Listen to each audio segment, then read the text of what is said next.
Hermano, buenas tardes. Tengo el gusto nuevamente de llegar hasta sus hogares para compartir la palabra del Señor. Reciban mi afectuoso saludo, hermanos, a cada uno de ustedes, los que van a estar en vivo y también los hermanos que van a verlo después, este tiempo del mensaje de la palabra de Dios. Quería anunciarles que el día jueves y viernes, que es la Semana Santa, esta semana, vamos a tener un tiempo también de compartir la palabra de Dios en las noches, 7:30 de la noche, el día jueves santo, el día viernes santo también, y el día domingo vamos a tener el tiempo del mensaje, el domingo de resurrección en la mañana, y en la tarde también nuestro tiempo habitual de reunirnos para compartir la palabra de Dios. En esta tarde quiero que veamos una carta pequeñita de la Biblia, la carta del apóstol Pablo a Filemón, que es lo que vamos a ver en esta tarde. Y vamos a leer toda la carta, pero vamos a ver solamente una parte en esta tarde. Y el siguiente domingo vamos a terminar con la segunda parte de esta carta de Pablo a Filemón. Vamos a tener un tiempo de oración para empezar nuestro tiempo de estudio de la palabra de Dios, hermanos. Vamos a orar. Amado Señor, gracias te damos en esta tarde por tu cuidado, Señor, la protección que das a nuestras familias, nuestros hogares, a cada uno de nosotros. Y Padre, gracias por esta nueva oportunidad en que, Señor, podemos abrir tu palabra para estudiarla, para leerla, Señor, para que su contenido, Señor, llene nuestras vidas, nuestros corazones, nos confronte, nos dirija, Señor, para tomar algunas decisiones en nuestra vida, de repente algunas correcciones, Señor. Padre, queremos pedir que nos guíes en este tiempo, que seas tú ministrando, Señor, a cada uno. Te lo pedimos en el nombre del Señor Jesús. Amén. Bien, hermano, vamos a leer esta epístola de Filemón, que es muy breve, son solamente 25 versículos.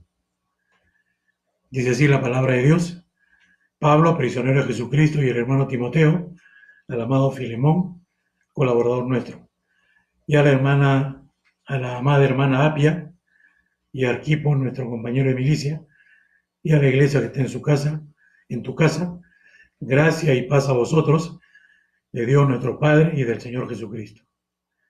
Doy gracias a mi Dios, haciendo siempre memoria de ti en mis oraciones, porque oigo del amor y de la fe que tienes hacia el Señor Jesús y para con todos los santos, para que la participación de tu fe sea eficaz en el conocimiento de todo el bien que está en vosotros por Cristo Jesús.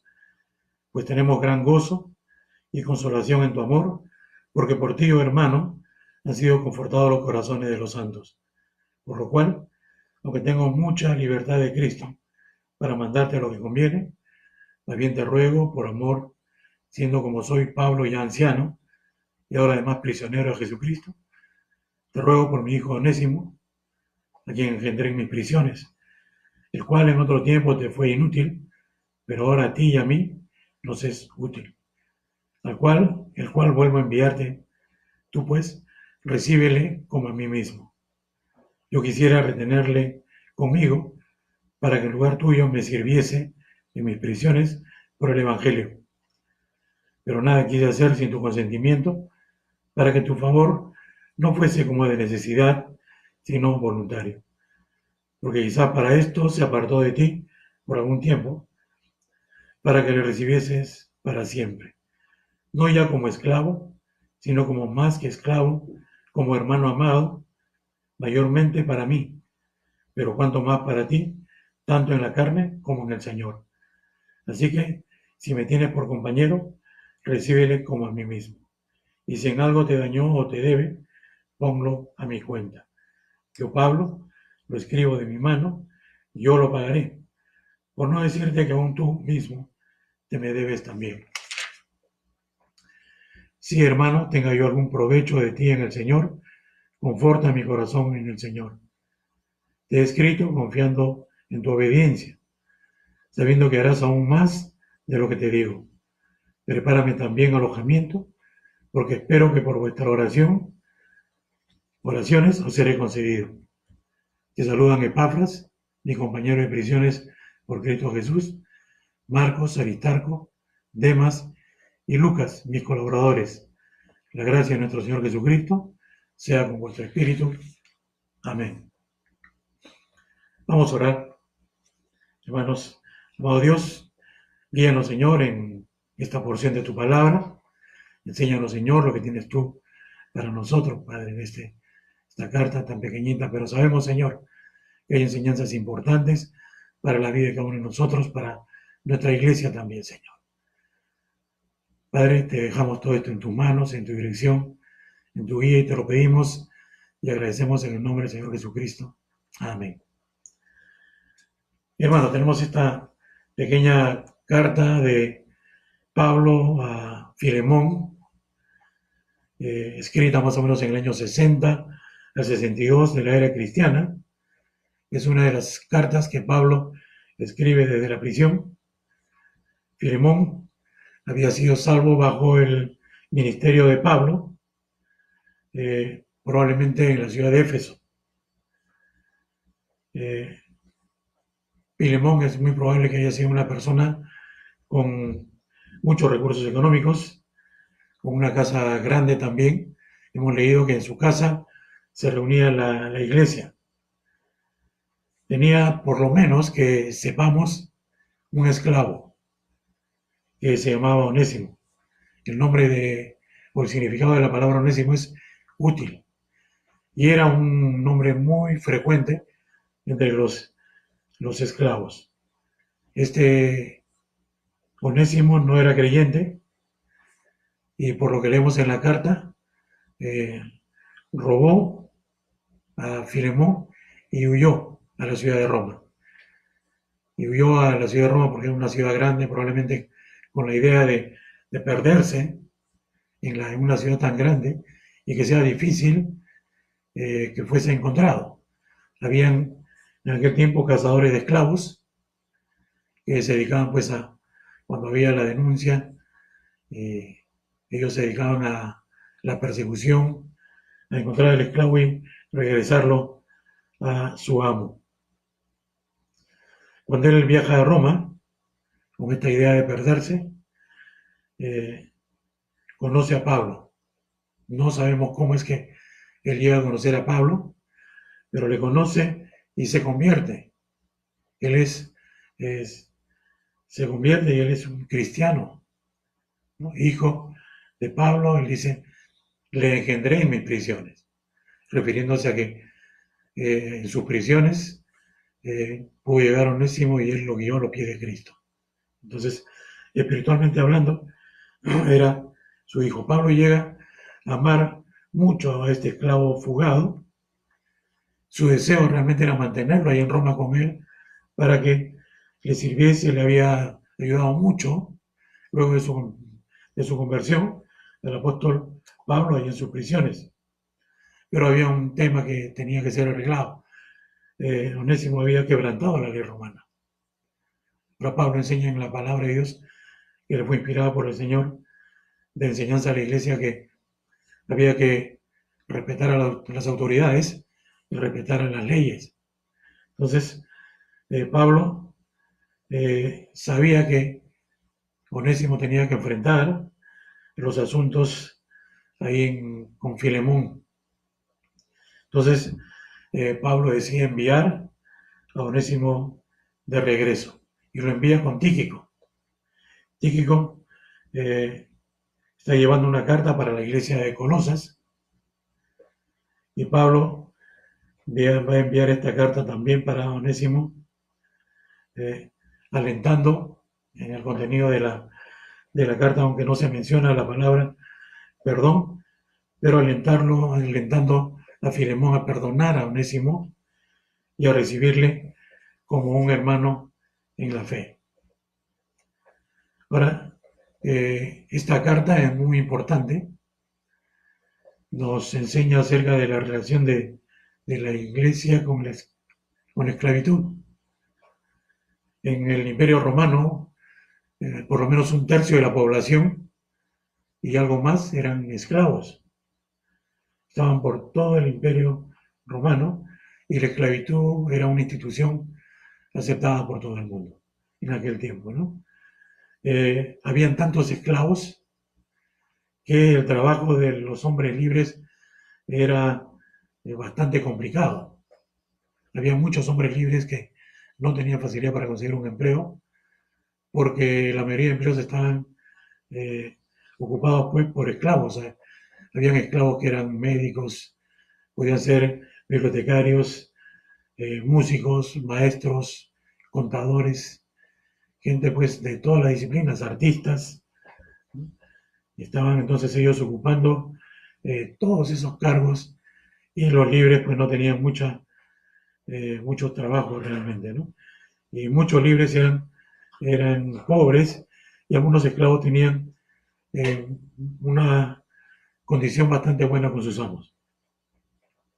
Ahora, el amo tenía poder ilimitado para castigarlos y a veces se les castigaba con mucha severidad y en situaciones que eran muy, muy ligeras, que no ameritaban un castigo tan severo. Para el tiempo del Nuevo Testamento habían comenzado a cambiar un poco las cosas, se habían dado cuenta los amos que un esclavo contento era más productivo que un esclavo que estuviese pasando pues una vida miserable. Entonces se alivió mucho en muchas partes el trabajo de los esclavos. Había ocasiones en que los amos enseñaban su propio oficio a los esclavos. Había también ocasiones en que esclavo y amo se volvían amigos. También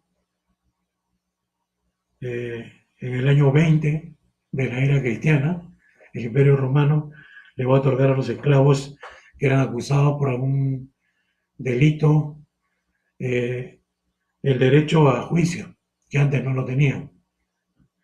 Ellos podían también comprar su libertad, tenían ya ese derecho. Ahora, el Nuevo Testamento, cuando es escrito, en ningún momento va a atacar la esclavitud. No encontramos en la palabra de Dios, en el Nuevo Testamento, que haya alguna instrucción acerca de atacar la esclavitud como institución. Esto habría provocado insurrecciones por todas partes, ¿no? Que los esclavos se levantasen y que fuesen aplastados pues, de una manera terrible también por parte del Imperio Romano. Y también habría traído confusión al mensaje del Evangelio. El Evangelio no traía un mensaje de insurrección, traía un mensaje de acercarse a Cristo, de arrepentimiento y fe. En lugar de eso, la palabra de Dios, el cristianismo, atacó los males de la esclavitud. ¿De qué manera? Cambiando el corazón de esclavos y amos. Eso es lo que encontramos en la palabra de Dios. Enseñanzas, direcciones para esclavos y amos que se hubiesen convertido para que haya un cambio en su vida. Para que consideren ahora a la persona humana, sea esclavo o amo, de una manera diferente. Como hijos ahora de Dios, como siervos de Dios también. También va a enfatizar la igualdad espiritual del amo y del esclavo. Vamos a leer unas citas antes de comentar más acerca, o comenzar a comentar acerca de esta carta de Filemón. Vamos a leer algunos versículos justamente que hablan de lo que les estaba mencionando hace unos momentos. Vamos a ir a Efesios capítulo 6, Efesios 6, 9.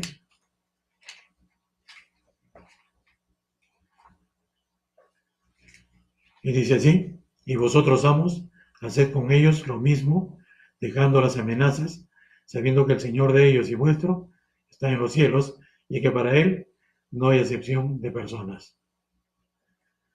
Entonces, es una instrucción muy directa, muy clara para un amo cristiano en cuanto a su trato con sus esclavos. Dice, no dejando las amenazas, sabiendo que el Señor de ellos y vuestro está en los cielos, y que para Él no hay excepción de personas, ¿no? Muy, muy clara, y los creyentes que tenían esclavos, pues definitivamente en obediencia a esta instrucción de la palabra de Dios, tenía que cambiar su trato con los esclavos. Si antes era una persona cruel, dura, ahora el creyente comienza a cambiar. Su corazón está cambiando. El amor de Dios, ¿no?, está llegando a la vida de ellos. Entonces, la manera de mirar al mundo, de mirar a la persona, es otra. Tiene que cambiar. Colosenses 4:1 es otro versículo que nos habla también acerca de este tema. Vamos a hacer lo que es justo y recto con vuestros siervos, sabiendo que también vosotros tenéis un amo en los cielos. Haced lo recto, lo justo y lo recto con vuestros siervos. La rectitud, la justicia tenía que estar presente en la vida del cristiano.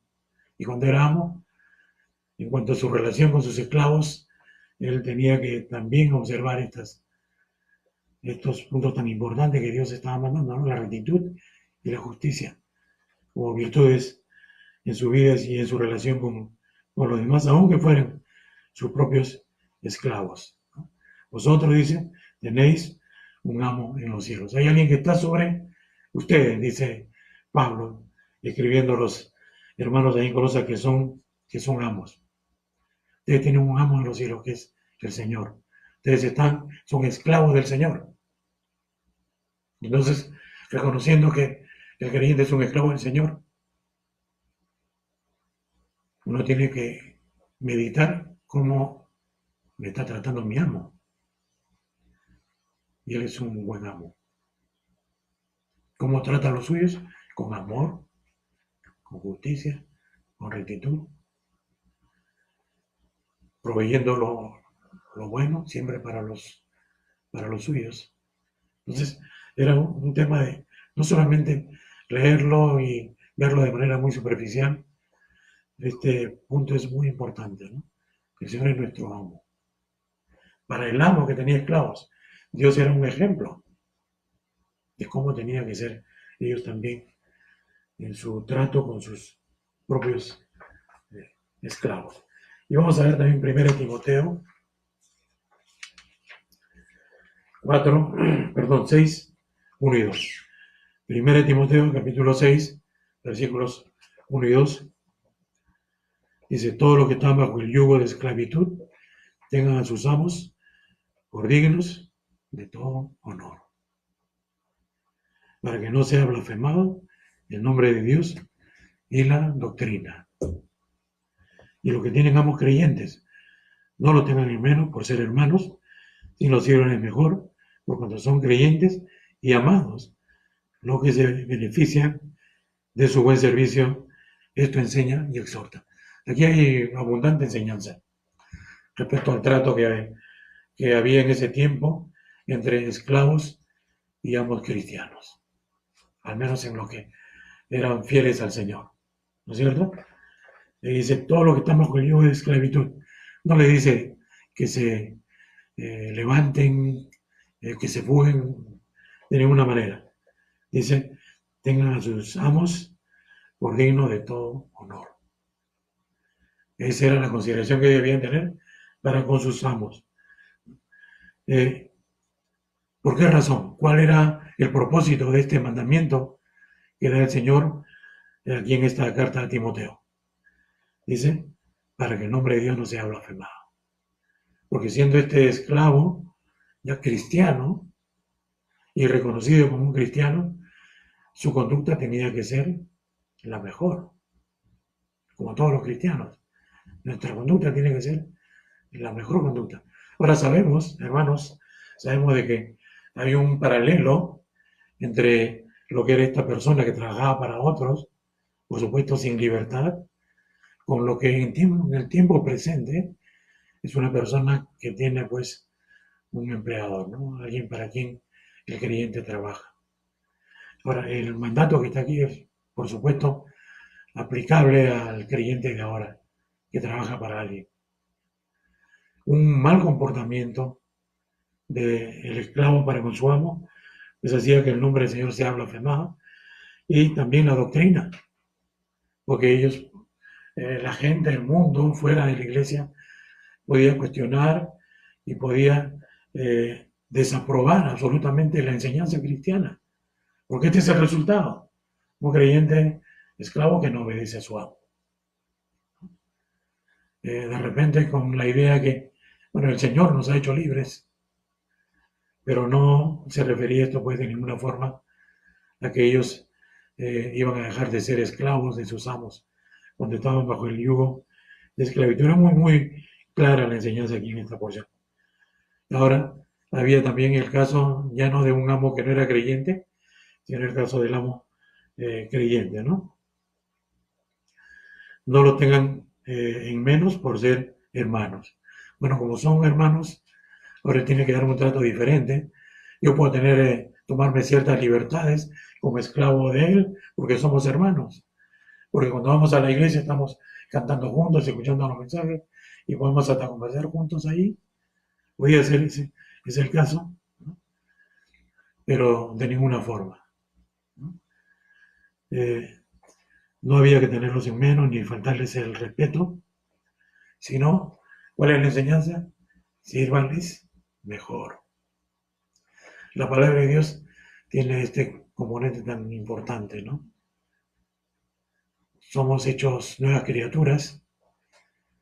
En nuestro trato con nuestra vida continúa también lo que hemos sido antes, trabajado antes, la esposa que teníamos o el esposo o los hijos, continúan esas relaciones, pues ellos van a ver un cambio porque la palabra de Dios lo que hace con el creyente es que lo hace mejor.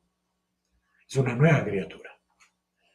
Y ahora hay una serie de enseñanzas, de instrucciones, la doctrina, que hace que la vida y su manera de ver la vida del creyente sea diferente. No como la ve el mundo.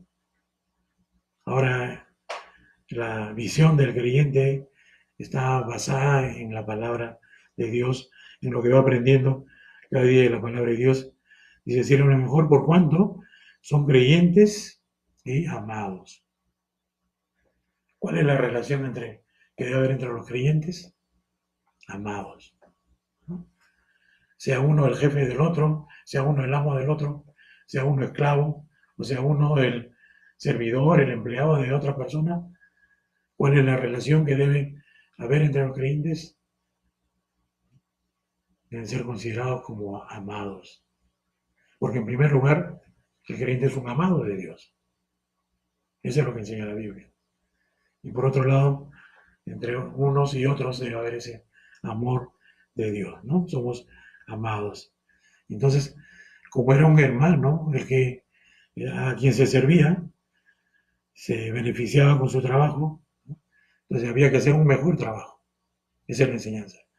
Para tu hermano, si haces un buen trabajo para un amo que no es creyente, si es creyente, pues que se beneficie de un mejor trabajo también, porque es un hermano en la fe. Y le está diciendo el apóstol Pablo a Timoteo, esto enseña y exhorta. O sea, había que darle enseñanza, pero había que estar viendo que los hermanos cumplan pues con estas enseñanzas de la palabra de Dios, ¿no? Que obedezcan y que sean pues obedientes, que su vida cambie en ese aspecto también de su relación con sus amos creyentes. Muy bien. Entonces, vamos a ir hasta nuestra epístola a Timoteo, muy pequeñita, pero con una tremenda enseñanza en cuanto al amor fraternal entre los creyentes, ¿no? El tema central es ese, el amor fraternal entre los creyentes.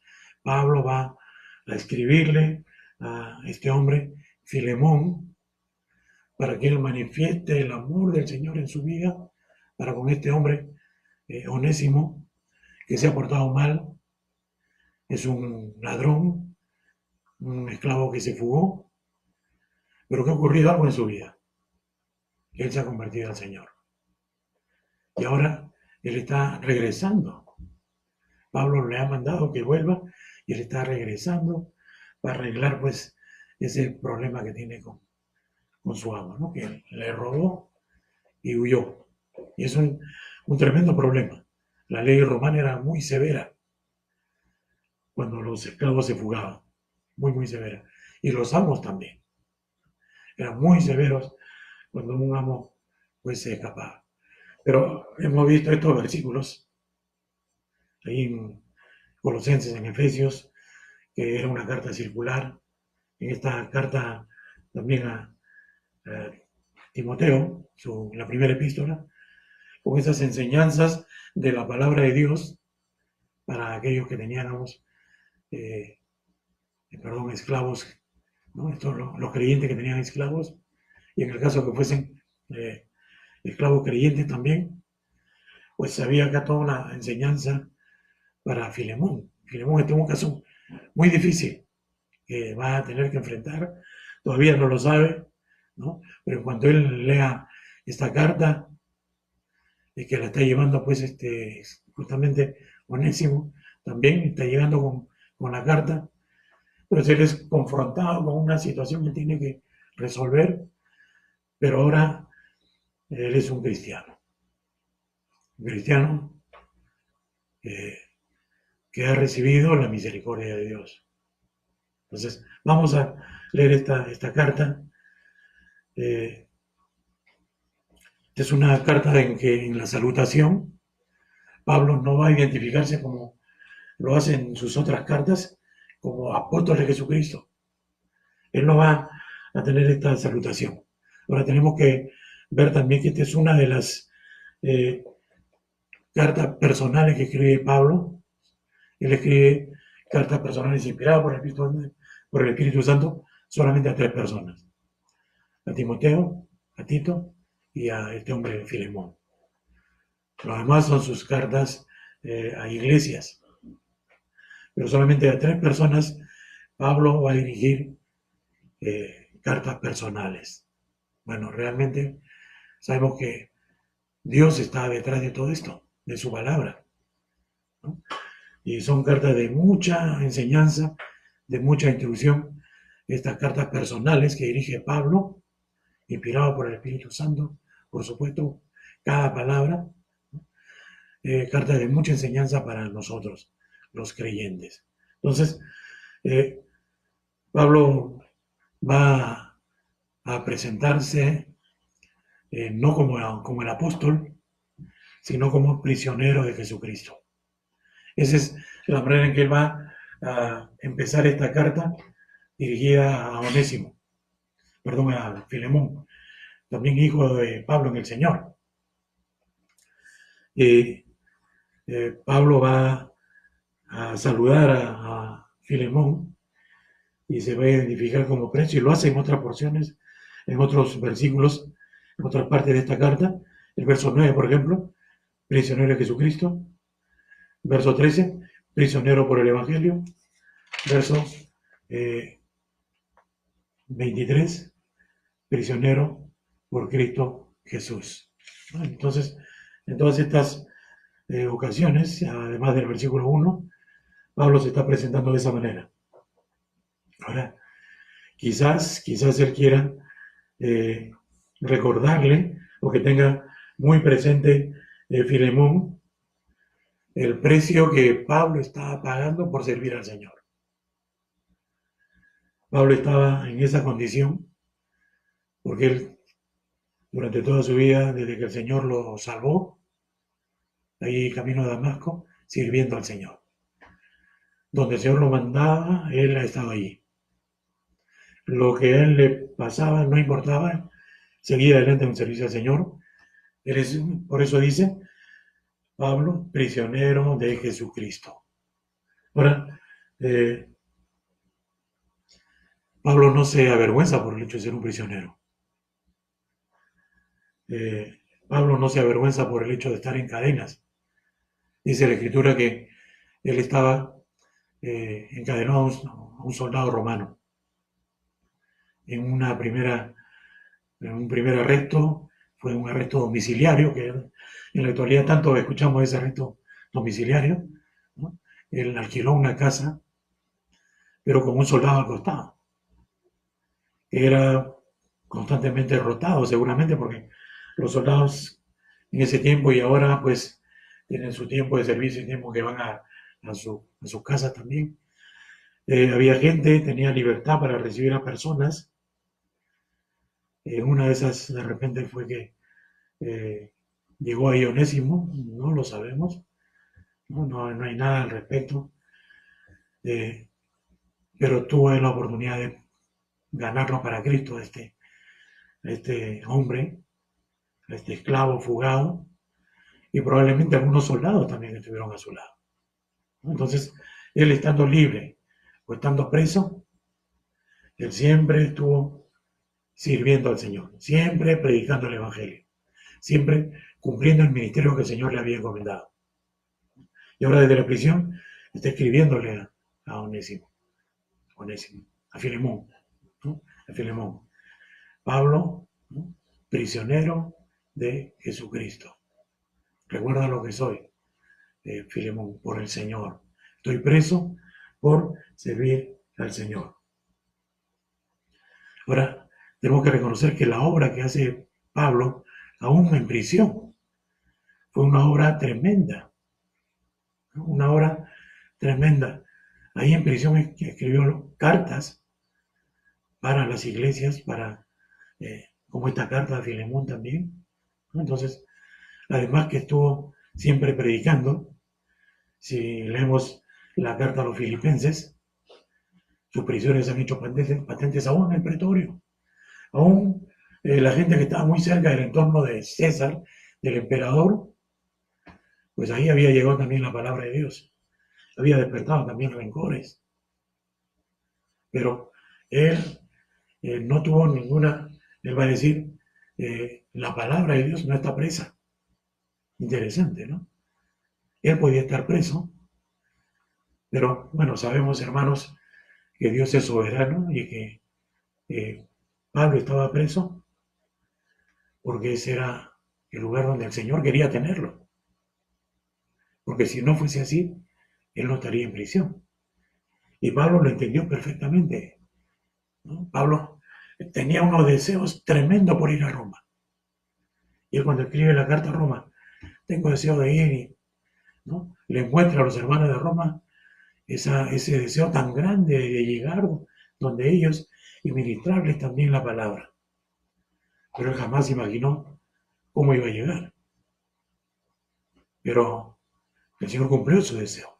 El Señor tuvo un propósito para que él estuviese en Roma.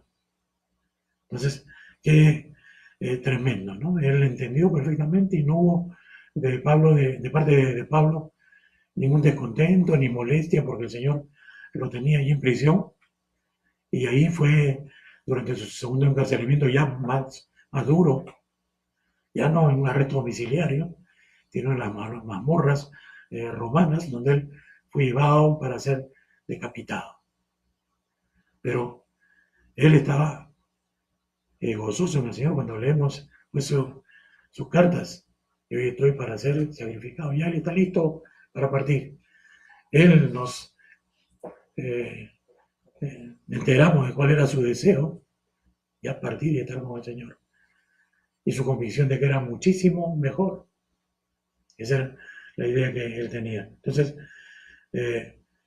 prisionero de Jesucristo. Él escribe con el hermano Timoteo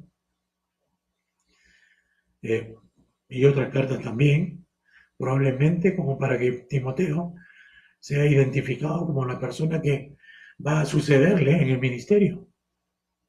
Este hombre, Timoteo, al amado Filemón, colaborador nuestro. Es la consideración que Pablo tiene para con Filemón. Amado. Ahora, como mencionábamos, no está presentándose como el gran apóstol, como por decir que poner un poco de presión ahí en Filemón, ¿no? Él va con toda humildad. Pablo, prisionero. Él es un recluso. Pero él no dice prisionero de Roma. Dice prisionero de Jesucristo. Él es un prisionero del Señor Jesucristo. Él está en esa condición y no está descontento por su servicio al Señor Jesucristo. Y qué tremenda lección, hermanos, de la vida de Pablo. En la circunstancia que sea, pase lo que pase, en el lugar que sea, el creyente sea siempre alguien que está sirviendo a su Señor. Que siempre, sea cual fuera la situación, que cada uno de nosotros, los creyentes, que estemos sirviendo al Señor, de una u otra forma. Ya lo hemos visto en los versículos previos que leímos relacionados con la esclavitud o con el tener amos. Siempre en rectitud, obrando en justicia siempre. Siempre haciendo la voluntad del Señor, siempre obedeciéndole lo que Él mandaba. Y la salutación es también dice a la amada hermana Apia. Apia era la esposa de Filemón. Y dice también y Arquipo, nuestro compañero de milicia. Arquipo era hijo de Filemón y Apia. Dice nuestro compañero de milicia. ¿Cuál era la milicia, Pablo? Él era un servidor del Señor. Probablemente Arquipo fue el pastor de la iglesia también. Dice, además, a la iglesia que está en tu casa. Entonces, a quienes él está saludando ahí a Filemón, es una carta personal para él, pero también está mencionando a la esposa, al hijo de Filemón y también a la iglesia que estaba en la casa de Filemón. Decíamos que Filemón era un hombre rico probablemente, con una gran casa, de tal manera que podía albergar a la iglesia en su casa. En el siglo I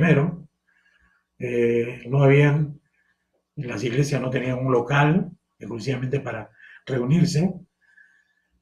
Por mucho tiempo las iglesias se reunían en hogares de hermanos.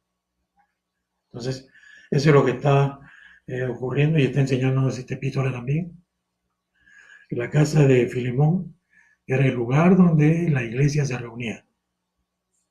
Entonces, la casa de Filemón no era la iglesia. La iglesia eran los hermanos. El lugar donde se reunían era la casa de Filemón. Filemón había abierto su hogar para que la iglesia ahí se reuniese. Ahora, la salutación de Pablo, gracia y paz a vosotros, es su salutación en todas sus cartas. Es el común denominador en las cartas que Pablo dirige, las 13 cartas en las que él se identifica como la persona que dirige la carta. Él siempre va a emplear esta palabra, gracia y paz a vosotros. Él va a recalcar, en primer lugar, el medio de salvación y la gracia y su resultado. ¿Cuál es el resultado de la salvación? La paz en la vida de aquellos que han creído, ¿no? Entonces, gracia y paz a vosotros, ¿no? Y la mención aquí también de Dios el Padre y del Señor Jesucristo. Entonces, en la vida del creyente, pues, ¿cuál es el medio de gracia por el que llegó la salvación a su vida? La gracia de Dios. El medio, perdón, la gracia de Dios, como escribe Pablo ahí en Efesios 2:8, ¿no? Porque por gracia sois salvos. Y el resultado, pues, de esa salvación es la paz en la vida del creyente.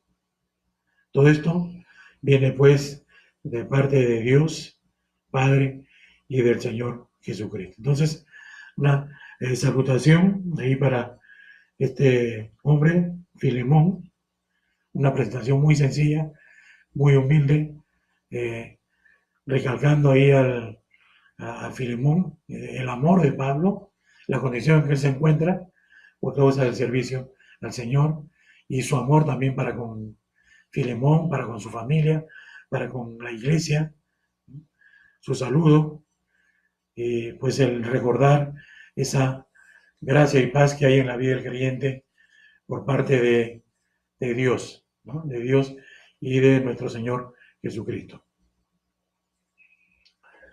Pablo va en los versículos siguientes, no va a mandar de inmediato o no va a decirle de inmediato cuál es el propósito de la carta y hablarle ahí en favor de Onésimo para que lo perdone. No, Pablo va guiado pues por el Espíritu Santo, va a usar mucha gracia, va a usar mucho tacto al abordar este tema con Filemón. No va a pedir de inmediato la vida de Onésimo. Él va a tomar mucho tacto. Y qué interesante que nosotros leamos en algunas ocasiones en los escritos de Pablo cómo se dirige él a los hermanos, en un caso como este en particular, ¿no? Con mucho tacto. Yo creo que es algo que tenemos que aprender los creyentes, cómo dirigirnos a los demás. El Señor dice que siempre nuestra palabra debe ser con gracia, con sal, que debemos dar gracia a los oyentes. De repente, algunas maneras de dirigirnos a creyentes o no creyentes pueden ser también, pueden ser chocantes, pueden provocar o abrir distancias, brechas, porque no tuvimos el cuidado, la prudencia de coger la mejor forma de llegar a las personas. Y cuando empleamos la prudencia, los resultados son diferentes. Cuando hablamos, pues, con amabilidad. Ahora, el libro de Proverbios habla mucho acerca de eso. Habla de la palabra, cómo debe ser dicha, de que debemos usar la palabra con sabiduría también. Va a tener mejores resultados que una palabra áspera. Entonces, Pablo ha escogido ahí una manera para llegar a Filemón. Él es guiado por el Espíritu Santo. Y Pablo va a expresar en primer lugar el aprecio sincero por Filemón, que es su amigo. Si bien él probablemente lo ganó al Señor, porque eso es lo que podemos ver en el contenido de esta carta, pues él no va a mencionar eso en estos primeros versículos, sino más bien va a manifestar su amistad, su amor para con Filemón, su sentir con respecto a la vida de Filemón también. Y dice el verso 4, doy gracias a mi Dios, haciendo siempre memoria de ti en mis oraciones. Doy gracias a mi Dios. Qué bonita manera de empezar esta sección de su carta de Pablo, luego de esa parte introductoria del saludo.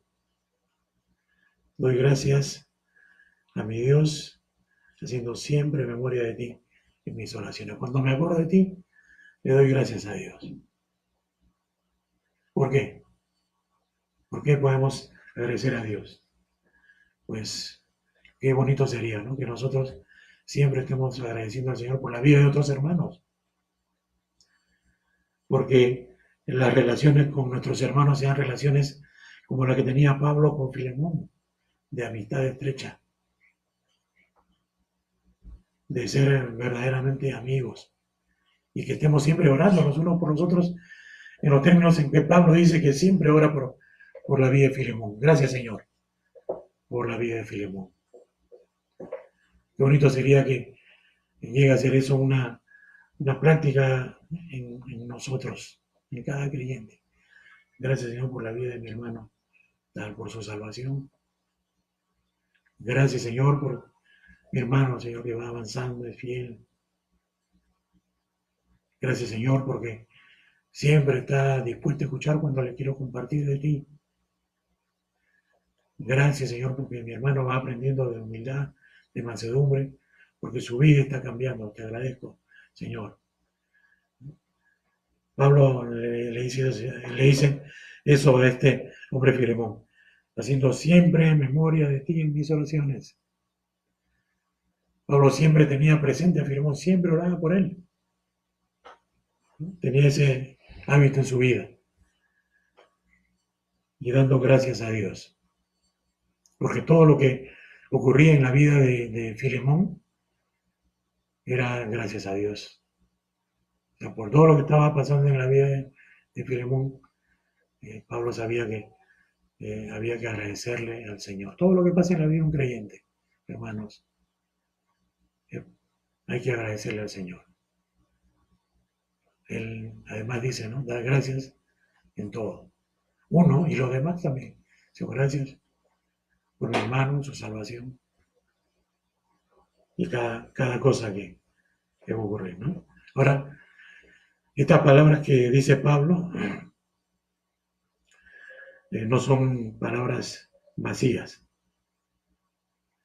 porque es fácil decir algunas palabras a otra persona acerca de cuánto le estimamos, ¿no? De cómo queremos a esa persona, pero que de repente no son verdad. Lo que de repente, lo que hay en el corazón no se acerca mucho a eso que podemos decir.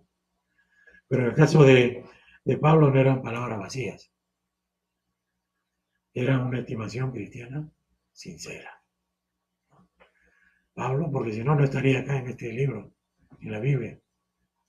Las palabras que Pablo está diciendo están reflejando la estimación sincera que él siente por Filemón.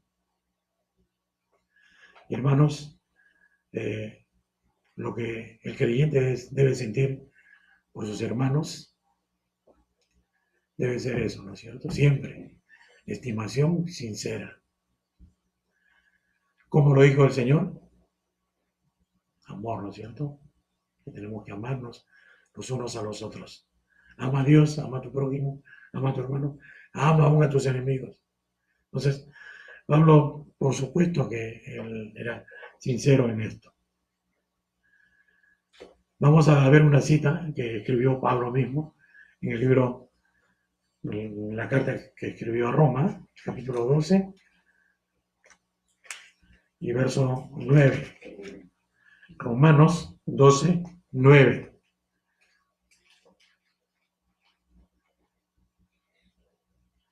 El amor sea sin fingimiento. Aborreced lo malo, seguid lo bueno. ¿Cómo tiene que ser el amor para con los hermanos? No tiene que ser un amor fingido, ¿no? Una sonrisita, un abrazo, ¿no? Cuando ya podamos darnos un abrazo, que sea la manifestación de un amor sincero, de un aprecio sincero por los hermanos, porque la palabra es muy clara. El amor sea sin fingimiento. Ahora, cuando Pablo escribe esto, no le escribe a los incrédulos, está escribiendo a la iglesia. Porque podemos, hermanos, caer en el pecado de fingir el amor hacia los hermanos. Y no debe ser así. Debe ser amor verdadero, amor sincero y amor manifiesto. Como dice el libro de Proverbios, mejor es, ¿no? Hay que manifestar el amor, no hay que tenerlo oculto. Y en Romanos 5:5 también vamos a leer.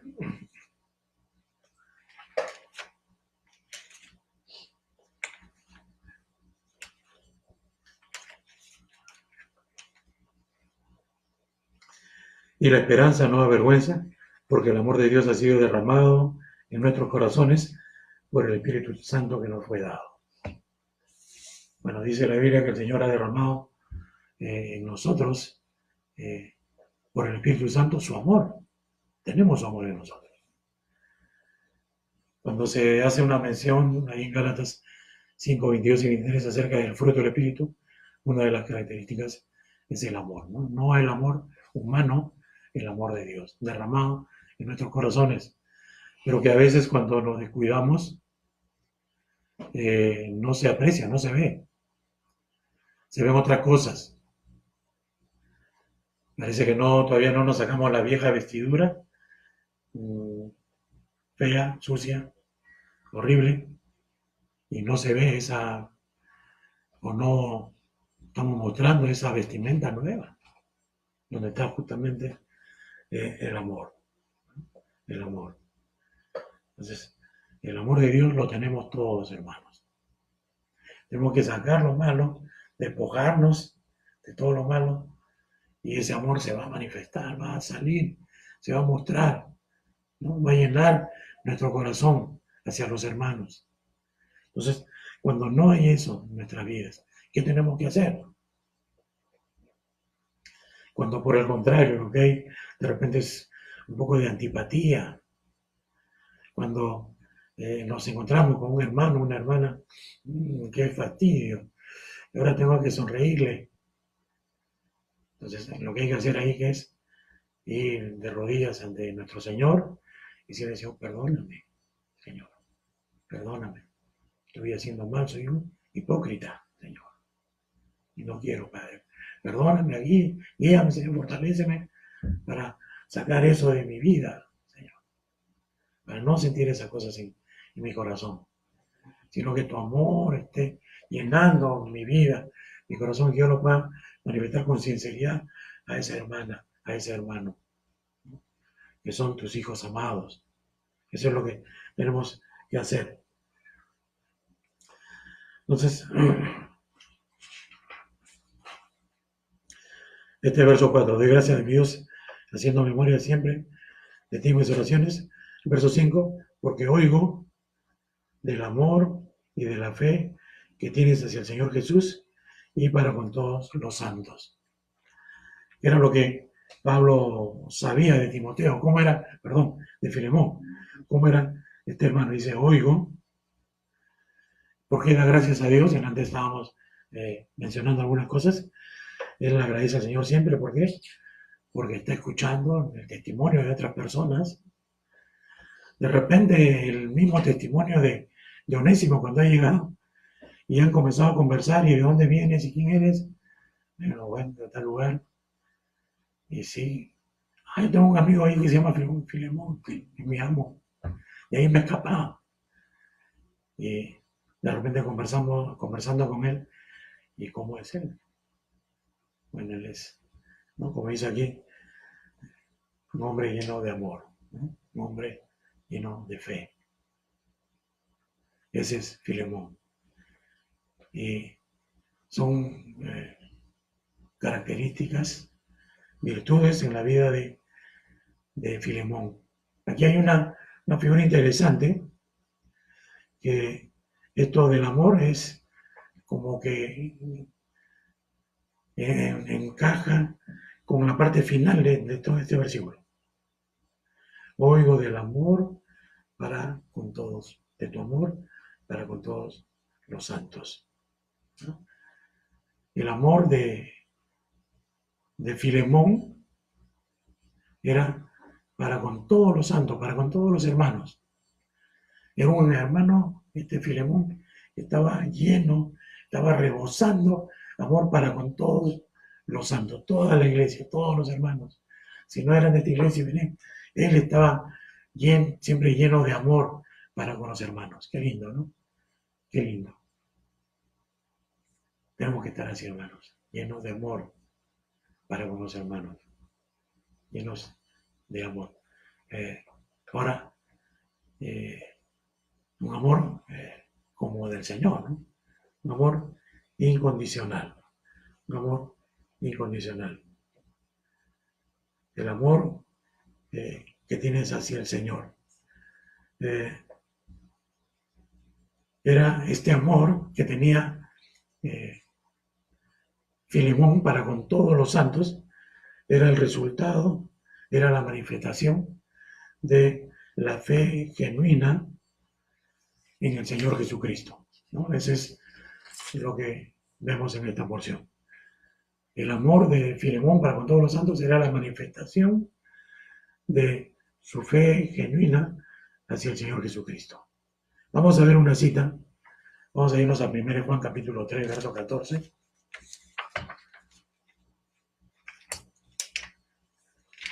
1 Juan 3, 14. Vamos a leer ahí. Nosotros sabemos que hemos pasado de muerte a vida en que amamos a los hermanos. El que no ama a su hermano permanece en muerte.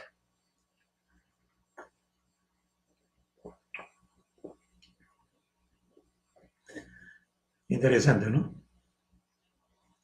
Sabemos que hemos pasado de muerte a vida en que amamos a los hermanos. Entonces el amor a los hermanos es la manifestación de su fe genuina en Cristo, ¿no? Y el Señor ha salvado a este hombre. Tienen, como dice el verso 5, la fe que tienes hacia el Señor Jesús, que va a manifestarse en su amor para con todos los santos. Luego habla de la participación de su fe, y esto de participación es en la comunión. No se refiere a un tiempo de disfrutar de la compañía con los hermanos. No es eso lo que va a referirse esta palabra, que es participación o también comunión, es lo mismo, ¿no? Esto es participar de todos los aspectos de la vida con los creyentes, que hacen que los creyentes, o que tienen los creyentes entre sí todas las cosas en común, a causa de que estamos en Cristo. Por estar en Cristo, a causa de nuestra vida en común en Cristo, también participamos, tenemos comunión en todos los aspectos de nuestra vida, ¿no? Por nuestra comunión en Cristo. Ahí en la primera epístola de Juan, en el capítulo 1, va a escribir, creo que es el verso 3 o 4, y nuestra comunión verdaderamente con el Padre y con su Hijo Jesucristo. No está hablando de pasar un buen momento con Dios un rato solamente, es tener todo en común con el Señor. Es que toda nuestra vida está ahí con Cristo, y en Cristo, y en Dios. Y esto debe ser así también entre los hermanos. Una verdadera comunión. No es pasar un tiempito juntos, abrazos y nos vemos. No es tener verdaderamente un tiempo de comunión, ¿no? Dice, para que esta comunión de tu fe sea eficaz.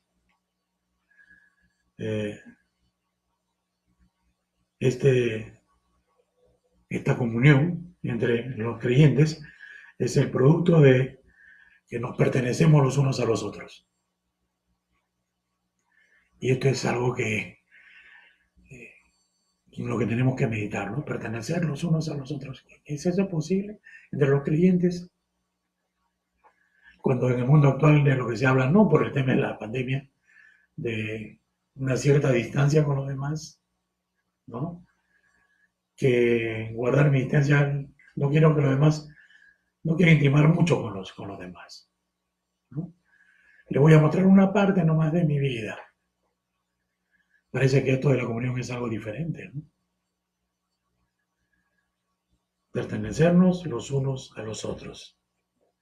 Esta comunión de tu fe, dice, sea eficaz. Y esta palabra eficaz significa que sea poderosa. Sea poderosa. O sea, la manifestación de la vida de Filemón tenga un efecto, ¿no? En las acciones que él hace, su conducta, su manera de conducirse, y también cómo él va a reaccionar ante la llegada de Onésimo y la lectura de esta carta, ¿no? Las acciones que él haga en su vida, dice, tiene que ser un mensaje poderoso a la iglesia.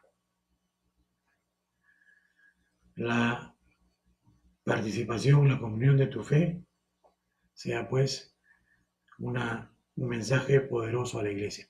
Y hermanos, esa debe ser nuestra vida, de todos los creyentes. Nuestras acciones, nuestra manera de vivir, debe ser un mensaje para nuestros hermanos. Un mensaje poderoso. Ahora, en este caso, en lo que Pablo le va a escribir, las acciones que tome Filemón deben ser un mensaje poderoso para la vida de la iglesia que se reúne en su casa sobre la importancia del perdón. Porque Pablo no le está mencionando la palabra perdón en ninguna parte, pero le va a decir para que lo recibas, ¿no? Para que recibas a Onésimo. Vamos a ver un par de versículos. Vamos a ir primero a Colosenses 1:9. Colosenses 1:9.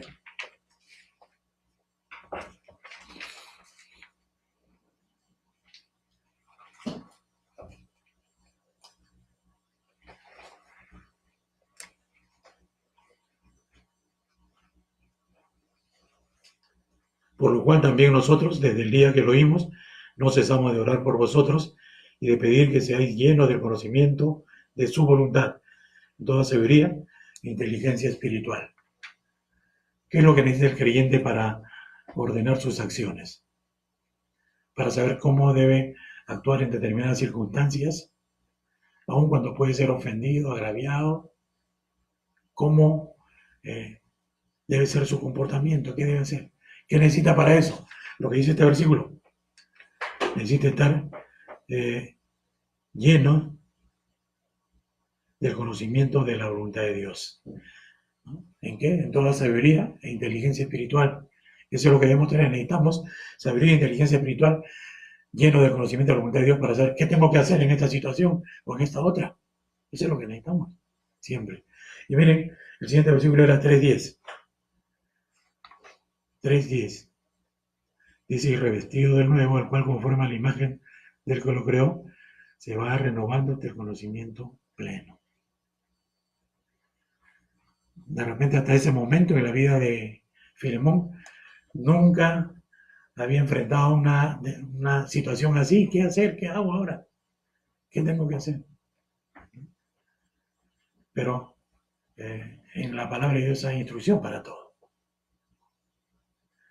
Entonces, por eso dice, para que la participación de tu fe sea eficaz en el conocimiento de todo el bien que está en vosotros por Cristo Jesús. O sea, la comunión de Él, de su fe, tiene que ser poderosa porque sus acciones debían ser gobernadas por el conocimiento de todo el bien que está en Él por Cristo Jesús. El Señor alimentando ahí, ¿no?, la vida del creyente para dirigirle y sus acciones tengan un mensaje poderoso, bueno para sus hermanos, de buen testimonio y buen ejemplo también, ¿no?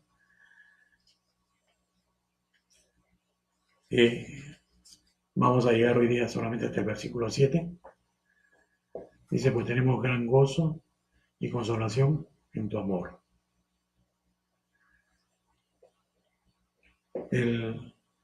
Este hombre Filemón, este creyente, como veíamos ahí, ¿no?, era un hombre que tenía mucho amor para con todos los hermanos. Y Pablo dice, tenemos gran gozo y tenemos consolación en tu amor. Estamos gozosos, estamos consolados por tu amor. Hermanos, la palabra dice esto y tenemos que reconocerlo. El amor es algo tan importante en la vida de la iglesia. El amor es importantísimo en la vida de todos los creyentes. Y ver que un hermano, una hermana manifiesta ese amor del Señor en sus acciones, en su vida, en todas las circunstancias, en todo momento, en sus relaciones con los demás, realmente tiene que traer gozo. Y Pablo pues sentía eso, ¿no? Tenemos gozo y consolación en tu amor. Pablo estaba ahí en prisión. ¿Qué necesitaba Pablo ahí en prisión? Necesitaba el consuelo de los hermanos. Y el ver que sus hijos andaban bien en la fe, era lo que le traía a Pablo gozo, le traía consuelo para enfrentar las situaciones, todo lo que él podía estar pasando. Tenemos gran gozo y consolación en tu amor, porque por ti, oh hermano, han sido confortados los corazones de los santos. Por ti han sido confortados los corazones, que es el sitial de los sentimientos del ser humano. A eso se refiere eso, de los corazones, ¿no? El centro de la persona. Habían sido los hermanos confortados ahí en sus corazones de los santos. Por ti, porque por ti, oh hermano, han sido confortados los corazones de los santos. Filemón era un hombre que confortaba. ¿Cómo se emplea esta palabra? Cuando llegaban los ejércitos después de una campaña larga, tremenda, y tenían la oportunidad de descansar, de reposar, ¿no? Ese es lo que se refiere a esta palabra, confortaba, dar reposo. Su vida, su testimonio, su amor podía traer a la vida de los hermanos reposo. En medio de la vida que tiene tantos sinsabores y problemas, sufrimientos, crisis, él podía, este hombre, confortar los corazones de los santos, dar reposo. Era, sin lugar a dudas, la clase de hombre, este Filemón, que los demás apreciaban mucho. Si nos ponemos a pensar, esa clase de persona, esa clase de creyente, qué importante es en medio de una congregación. Y si, hermanos, tratamos todos, hombres y mujeres, de ser ese tipo de personas, llenos de amor, que confortan a los hermanos, que pueden traer consuelo y gozo a corazones abatidos, sufriendo. Qué precioso, ¿no? Qué lindo que puede ser eso. Esos hermanos, cuando estaban con Filemón, podían sentir que se tomaban un descanso, ¿no? Estaban gozando ahí de un descanso, porque eso era lo que producía, ¿no? Dice, tenemos gran gozo y consolación en tu amor, porque por ti, hermano, han sido confortados los corazones de los santos.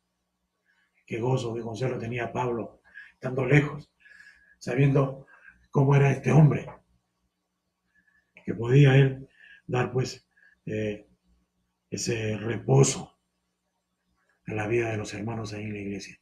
Qué importante, ¿no? Qué importante este aspecto de la vida del creyente. Hermanos, vamos a quedarnos ahí. El siguiente domingo en la noche vamos a terminar este librito de Filemón con la segunda parte, ¿no? Y podemos releer, repasar esto y sería bueno hacerlo, ¿no? Y recordar pues a este hombre Pablo y su ministerio, su servicio y la manera en que él también llega a las personas. Y por otro lado, este hombre Filemón. ¿Cuánto de lo que tiene Filemón en su vida cristiana es producto del ministerio de Pablo? Pues seguramente una parte muy importante, ¿no? Una parte muy importante. La enseñanza de Pablo, pero el corazón de Filemón, obediente, deseoso de darle al Señor todo, de servirle con todo su amor, de ser un instrumento del Señor, de manifestar el amor de Dios en él. Qué importante, ¿no? Qué importante para la iglesia. ¿Cómo era este hombre, por lo que Pablo escribe, tan apreciado por los hermanos? Y yo creo que esto debe traer también, hermanos, a nuestras vidas el deseo, ¿no?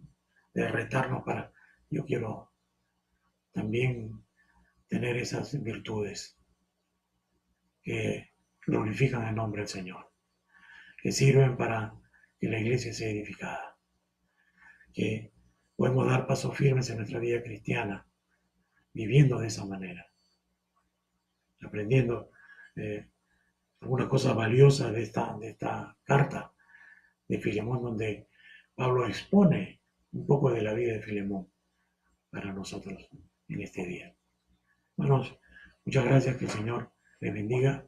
Vamos a despedirnos con un tiempo de oración y no olviden, el día jueves vamos a tener también un tiempo de estudio de la palabra de Dios con relación, por supuesto, a este tiempo de la Semana Santa, en que recordamos pues el sufrimiento del Señor Jesucristo, su muerte y su resurrección. Vamos a tener también el día domingo nuestro tiempo de estudiar también acerca de la resurrección del Señor. Vamos a orar para despedirnos. Padre bendito, Señor, gracias por tu amor, gracias por tu palabra, Señor, que nos enseña, que, Señor, también expone, Padre, nuestra propia vida en tu presencia, Señor. Y nos damos cuenta, Padre, de lo que tenemos que corregir, lo que nos falta, Señor, lo que tú nos mandas que tenemos que buscar cada día, Señor, y que podemos encontrar en ti, en nuestra fidelidad y en nuestro buscarte cada día, Señor, para que tú llenes nuestras vidas, para que tu amor, Señor, pueda rebosar en nuestras vidas, para que seamos, Señor, cuidadosos y diligentes, Señor, en nuestro testimonio. Padre, gracias. Te pido, Señor, en esta noche por la vida de cada uno de mis hermanos, Padre, por su crecimiento espiritual, por, Señor, su fidelidad, su obediencia a ti, Padre bendito, de cada uno de ellos y la mía propia, Señor. Padre, gracias por tu palabra. Señor, ayúdanos, permítenos estar meditando en ella, Señor, por un buen tiempo, Padre. Que podamos guardar cosas importantes de esta tu palabra que hemos podido ver ahora en nuestro corazón, para que sean reales también en nuestra vida, para que tu nombre sea glorificado. Señor, te pido tu cuidado en la vida de mis hermanos. Señor, también te pido que obres con tu poder soberano, Señor, en nuestra nación. Padre, la vida, la salud de las personas. Señor, dale sabiduría también a las autoridades, Señor, también a las personas, Padre, para que sean, Señor, obedientes a las directivas del gobierno, Padre. Señor, gracias nuevamente en esta noche. Te pedimos tu cuidado por cada familia, esposos, esposas, hijos, jóvenes, adolescentes, niños, Señor, y pedimos, Padre, por tu provisión, Señor, para cada hogar. En el nombre bendito del Señor Jesucristo. Amén. Hermanos, muy buenas noches. El Señor os bendiga a cada uno.